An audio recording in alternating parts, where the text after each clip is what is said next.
Welcome. I am Collins Trott, Child Development Faculty on the Wallace Community College, Dothan campus.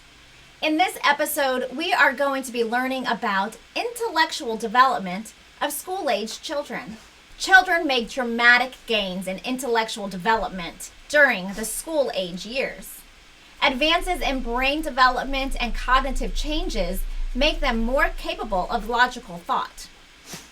So join me, Miss Trott, as we learn all about intellectual development of school-aged children.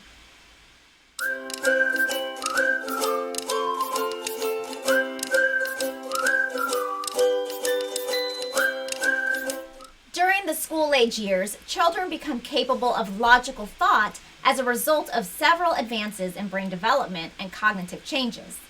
Brain development and cognitive advances work together to create the logical brain. Around 8 years of age, two major changes in the brain occur and will continue until 11 years of age. First is the wiring of the prefrontal cortex, which allows for higher cognitive functions.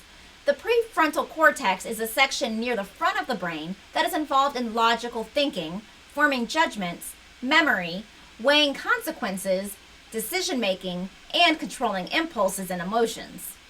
As the prefrontal cortex develops, children are better able to engage in these behaviors. The second change is pruning of underused connections. Pruning makes for faster and more efficient thinking. When puberty begins, the brain starts a reorganization process. As the brain reorganizes, connections between association areas and language areas allow for richness in communication. Executive functions begin to mature, and pruning fosters more efficient thinking and allows for more abstract and hypothetical reasoning. While decision-making skills do not fully mature until pruning is complete, the pleasure and reward system of the brain is overdeveloped. As a result, older school-aged children and even young adults may make poor decisions in anticipation of pleasure or reward. In the school-age years, children's brains become less plastic than they were in earlier stages.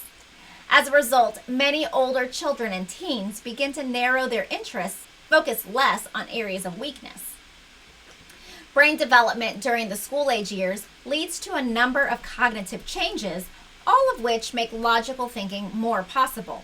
To develop concepts and solve problems, children must acquire and process knowledge.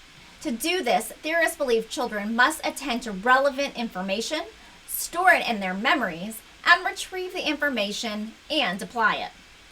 Children's abilities to do these tasks are dependent on cognitive changes in attention and memory.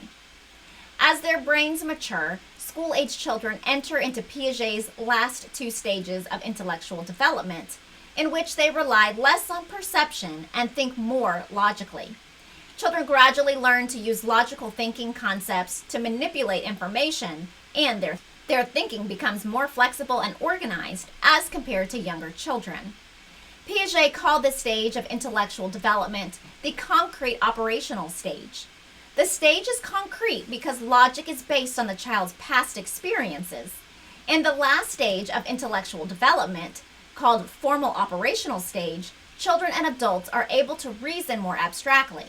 The difference between concrete and formal operational stages can be seen in how a child plays a game of checkers. In the more concrete operational stage, a child can play by the rules and make moves based on what they see on the board, but do not think of their next move. A child in the formal operational stage can think ahead and plan strategies for winning the game. Once children enter the formal operational stage, they begin to overcome the obstacles to logical thought and see viewpoints of others.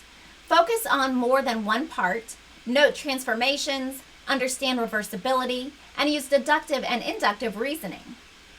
Vygotsky theorized that children's intellectual development is less dependent on the brain and more dependent on the child's zone of proximal development. Vygotsky also believed that children learn by talking and working with others as well as by doing. He also saw language as a way of learning. As children approach middle childhood, it becomes very evident that they vary in their abilities to reason and learn new concepts. A person's intellectual competence is usually called intelligence. The many ways that children learn are reflected in Howard Gardner's theory of multiple intelligences. School learning usually reinforces verbal, linguistic, and logical mathematical intelligences. As a result, school-aged children may not have the opportunities to exercise their other intelligences. As much as possible, adults should ensure that school-aged children learn using the intelligences in which they excel, as well as the intelligences in which they feel challenged. School-aged children's logical brains enable them to develop and understand many more advanced concepts than those learned in the preschool years. During the school-age years, children understand physical knowledge using logical thinking concepts and acquire culture-specific knowledge. Due to development of their logical brains, school-age children better understand a number of logical thinking concepts. These concepts include classifying objects, ordering by attributes, understanding cause and effect, applying spatial concepts, using number concepts, and noting distance, time, and speed. School-age children's communication skills improve. School-age children begin to see language as a way of communication and want to talk with friends and adults. They make great strides in articulation, expanding vocabularies, and learning grammar. Their reading skills also improve. By the beginning of the school-age years, children learn basic concepts involved in learning how to read, such as associating letters with sounds. Later in the school-age years, children have mastered the concepts about learning how to read, and they begin to read to learn. During the school-age years, children achieve a number of significant intellectual developmental milestones. As school-age children mature and their brains become more able to grasp intellectual concepts and activities, it is important that their intellectual needs are met. The majority of a child's intellectual needs will be met in school once this stage begins. The meeting of intellectual needs in school, however, does not lessen the importance of parents' efforts to meet children's needs.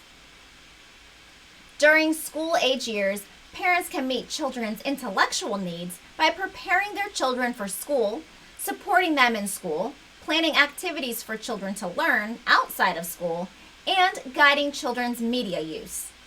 Parents' interest in what their children learns affects children's achievement. School-age children need daily encouragement and help. Help is not effective if given only after the teacher shares negative reports with parents on a student's schoolwork and behaviors. Parents should take active roles in supporting their children at school and work as a team with teachers to give their children the best possible education. Parents can support their children in school by reinforcing school tasks, strengthening executive functions, and being a school advocate. Children's intellectual needs are primarily met through school during the school-age years. Adults can plan many activities to help school-age children learn in the school environment. But the home is also an important place for meeting school-age children's intellectual needs. Parents can meet children's needs in the home by providing enrichment activities and special lessons and activities. During the school-age years, children become more skilled at using electronic media. To meet children's intellectual needs and ensure their safety when using electronic media, adults should guide their school-age children's media use. This guidance may mean providing digital devices at appropriate times and protecting children from media-related risks. Now let's review what we've learned. Wiring and pruning in the brain's prefrontal cortex during the school-age years enables children to think logically. Cognitive advances, including attention and memory, also aid intellectual development. During the school-age years, children enter Piaget's concrete operational stage. They think logically, though logic is based on past experiences.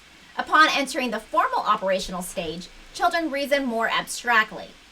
According to Vygotsky, school-age children learn as a result of brain development, or being stretched in their ZPD, and through collaboration. Piaget and Vygotsky differed about the role of language in intellectual development.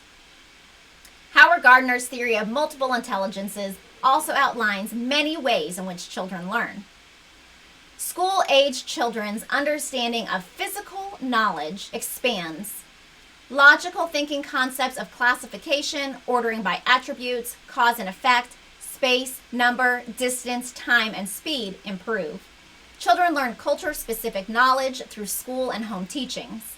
By middle childhood, children have mastered most of the rules of language, including articulation and grammar. Their vocabularies continue to broaden. Children learn to read by making letter-sound associations, and later in middle childhood use reading as a way of learning other subject matter. They also achieve a number of intellectual developmental milestones. School-age children's intellectual needs are primarily met through school. Parents can help children learn in school by preparing them for school experiences and supporting their endeavors by reinforcing school tasks, strengthening executive functions, and being a school advocate. Outside of school, parents can provide enrichment activities and special lessons and activities.